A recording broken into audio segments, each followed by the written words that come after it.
د النجم مبارکه قرآن عظیم و شان 53 سوره ده په مکې معظمې کې را نازله شوې ده 2 مبارک آیاتونه لري تلاوت او پښتو ترجمه یې له لومړي آیت څخه اورئ بسم الله الرحمن الرحیم د الله په نوم چې ډیر زیات مهربان پورا رحم لرونکی دی والنجم اذا هوى ما ضل صاحبكم وما غوى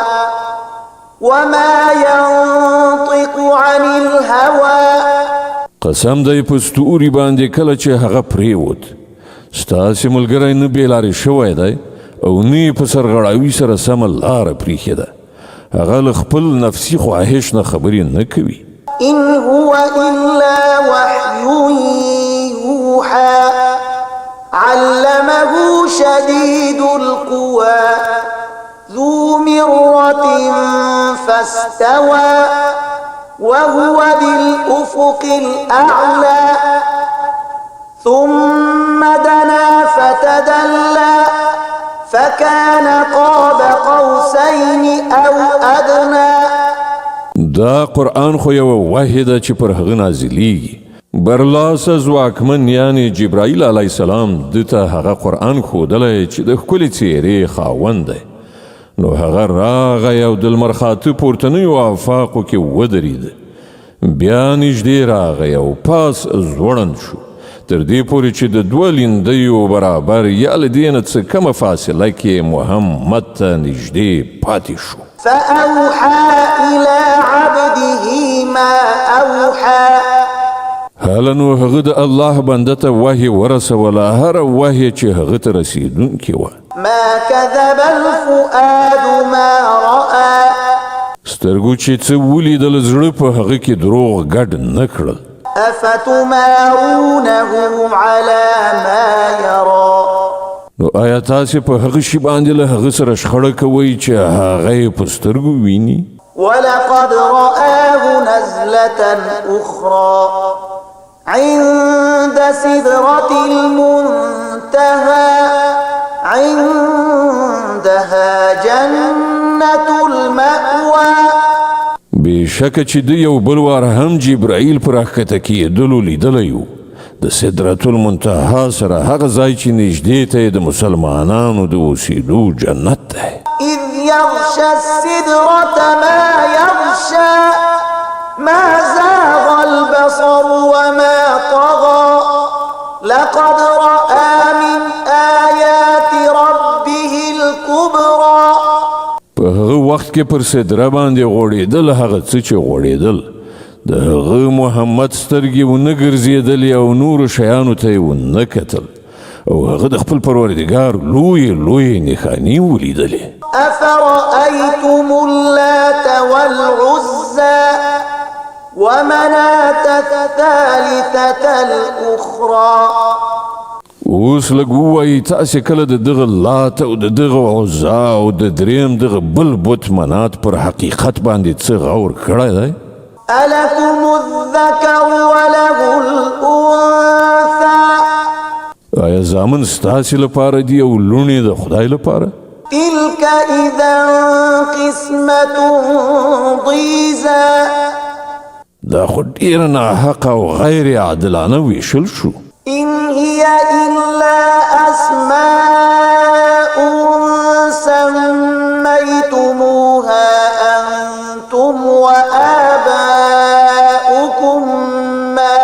أنزل الله بها من سلطان إن يتبعون إلا الظن وما تهوى الأنفس ولقد جاءهم من ربهم الهدى په اصل کې دا هیڅ نه دي مګر فقط څو نومونه چې تاسې او ستاسې پلار نیکه ایښي دي الله د دوی لپاره کوم سند نه دی نازل کړی حقیقت دا دی چې خلک د تش وهم او ګمان پیروي کوي او د نفسي غوښتنو مریدان ګرځېدلي دي په داسې حال کې چې د هغو د پروردګار لخوا هغو ته هدایت راغلی دی أم للإنسان ما تمنى آیا انسان چې هر څه وغواړي د هغه لپاره همغه حق دی؟ فلله الآخرة والأولى د دنیا او آخرت مالک خو یوازې الله دی. وكم من ملك في السماوات لا تغني شفاعتهم شيئا إلا من بعد أن يأذن الله لمن يشاء ويرضى. په اسمانونو کې چې څومره پرښتې موجودې دي د هغو شفاعت هیڅ په کار نشي راتلی تر څو پورې چې الله د یو داسې چا په حق کې د هغې اجازه ورنه کړي، هغه هم د هغه چا لپاره چې هغه یې عریضه اورېدل وغواړي او هغه ته یې خوښه شي. إن الذين لا يؤمنون بالآخرة ليسمون الملائكة تسمية الأنثى. خو کوم کسان چې آخرت نه مني هغوی په پرښتو باندې د ښځینه معبودانو نومونه ږدي. وما لهم به من علم إن يتبعون إلا الظن وإن الظن لا يغني من الحق شيئا. په داسې حال کې چې له دوی سره د دغې معاملې هیڅ علم نشته، دوی تش د ګمان پیروي کوي او ګمان د حق په ځای هیڅ په کار نشي راتلی. أعرض عمن تولى عن ذكرنا ولم يرد إلا الحياة الدنيا ذلك مبلغهم من العلم إن ربك هو أعلم بمن ضل عن سبيله وهو أعلم بمن اهتدى. نو ای پیغمبره څوک چې زمونږ له ذکر نه مخ اړوي او د دنیا له ژوند نه پرته بل هدف نشته هغه پر خپل حال پرېږده. د دغو خلکو د علم حد فقط هم دغه دی. په دې خبره ستا پروردګار ښه پوهیږي چې د هغه له لارې نه څوک ګمراه شوي دي او څوک پر سمه لاره دي. ولله ما في السماوات وما في الأرض ليجزي الذين أساءوا بما عملوا ويجزي الذين أحسنوا بالحسنى. او د ځمکې او اسمانونو مالک همدا الله دی تر څو الله بدي کوونکو ته د هغو د عمل بدله ورکړي او هغو کسانو ته ښه مکافات ورکړي چې هغوی ښه رویه غوره کړې ده. الذين يجتنبون كبائر الإثم والفواحش إلا اللمم إن ربك واسع المغفرة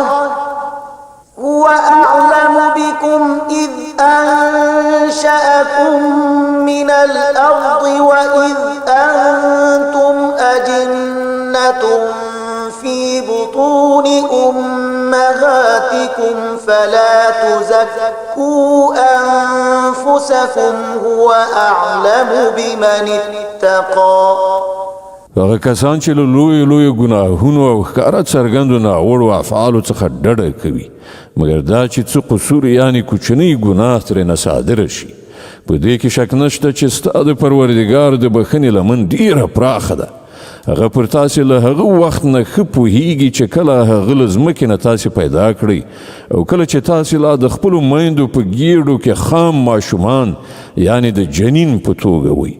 نو د خپل نفس د پاکۍ دعوه مه کوئ. همغه ډیر ښه پوهیږي چې رښتینی پرهیزګار څوک دی. أفرأيت الذي تولى وأعطى قليلا وأكدى. ای پیغمبره آیا تا هغه څوک ولیده چې د خدای له لارې نه واوښت او په لږ څه ورکړه نور منع شو؟ أعنده علم الغيب فهو يرى. آیا له هغه سره د غیب و علم دی چې هغه حقیقت ویني؟ أم لم ينبأ بما في صحف موسى وإبراهيم الذي وفى ألا تزر وازرة وزر أخرى وأن ليس للإنسان إلا ما سعى وأن سعيه سوف يرى ثم يجزاه الجزاء الأوفى وأن إلى ربك المنتهى وأنه هو أضحك وأبكى وأنه هو أمات وأحيا وأنه خلق الزوجين الذكر والأنثى من نطفة إذا تمنى آیا هغه ته د هغو خبرو څه خبر نه دی رسېدلی چې د موسی په صحیفو او د هغه ابراهیم په صحیفو کې ویل شوي دي چې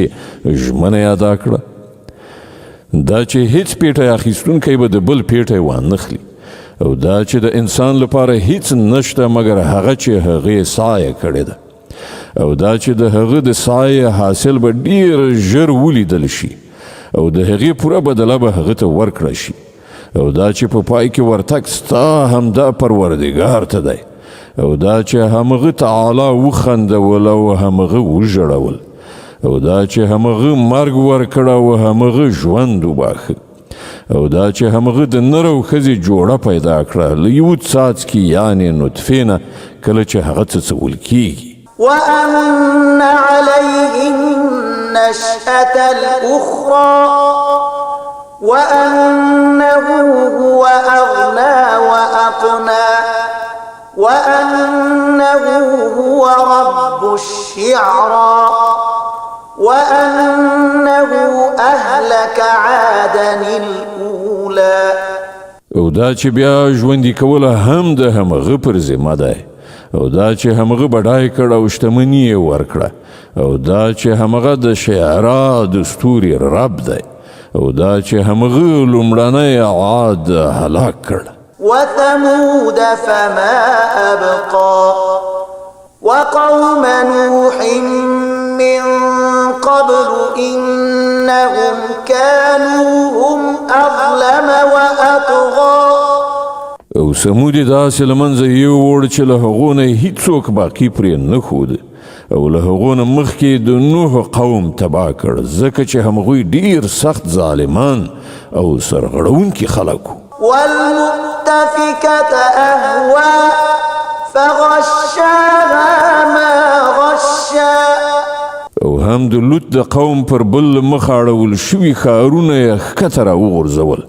بیا یې پر هغو باندې هغه څه خواره کړل چې تاسې پوهیږئ چې څه یې خواره کړل فبأي آلاء ربك تتمارى نو ای مخاطبه د خپل پروردګار په کومو نعمتونو کې به ته شک وکړې هذا نذير من النذر الأولى دا یوه ویرونه ده له مخکې راغلیو ویرونو څخه أزفت الآزفة ليس لها من دون الله كاشفة راتلونکی ساعت یعنی قیامت را نږدې شوی دی له الله نه پرته څوک د هغه ایسته کوونکی نشته أفمن هذا الحديث تعجبون وتضحكون ولا تبكون وأنتم سامدون نو آیا همدا هغه خبرې دي چې تاسې پرې تعجب ښکاره کوئ خاندئ او ژاړئ نه او په سندرو غږولو سره د هغو مخه نیسئ د النجم مبارکه سوره چې د قرآن عظیم الشان 53مه سوره ده په مکې معظمې کې را نازله شوې ده 2 مبارک آیاتونه لري تلاوت او پښتو ترجمه یې له 2 آیت څخه اورئ چې د دې آیت په اوریدلو سره یوه د تلاوت سجده واجبه کیږي فاسجدوا لله واعبدوا سرخ کته کړئ د الله په وړاندې او بندګي په ځای راوړئ